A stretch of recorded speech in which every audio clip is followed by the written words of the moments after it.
माहे प्रथमा यही सुमरो बहिना श्री गई गान सके आगे बहिना श्री गुरु चरण में बंदगी के बाजा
मोहावाली।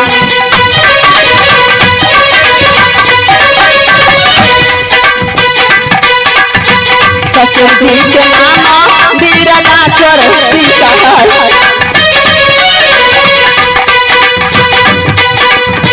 ससुर जी के नाम वीरनाश्वर सिकहर।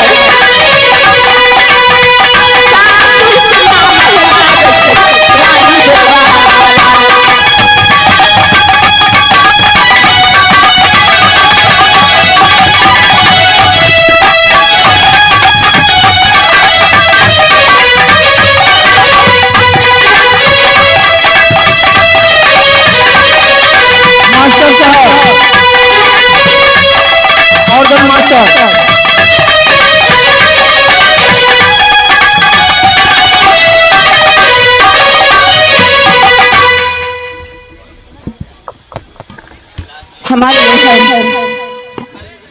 मोरई किला राज करता है। पिताजी का नाम श्री महिपाल सिंह, मेरे भैया वीर मकरंद है। मैं अपने माँ बाप की एक बेटी हूँ, प्यारी सी छोटी सी मेरा ही नाम सती फूला है। मेरा ससुराल मुहब्बा किला राज पड़ता है। मेरे ससुर जी का नाम श्री वीरनाश्वर सिंह, मेरी गणेश जी रानी देवला। मैं इस राज में दो गोपनी हूँ। बड़ी जेठानी का नाम महारानी सोना। मुझे परमात्मा ने दो संतान दिए हैं, जिसका नाम बड़े पुत्र का नाम इंदल कुमार और छोटे पुत्र का नाम अमरजीत कुमार, पुत्री का नाम कंचन कुमारी है। बड़े ही प्यार से दोनों भाई स्कूल जाता है पढ़ने के लिए और बड़े ही प्यार से साथ में दोनों भाई रहता है। भगवान न करे जो इस छोटे से परिवार पे किसी का नजर लगे। लग रहा है राज मुहब्बा स्वर्ग जैसा लगता है। लग ही नहीं रहा है जो यहाँ पे कहीं और किसी जगह स्वर्ग है।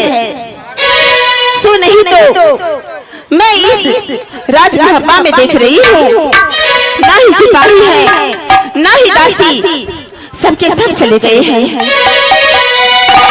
एक काम करती हूँ, सिपाही को बुलाती हूँ और महल का हाल समाचार पूछती हूँ जो आखिर बात क्या है।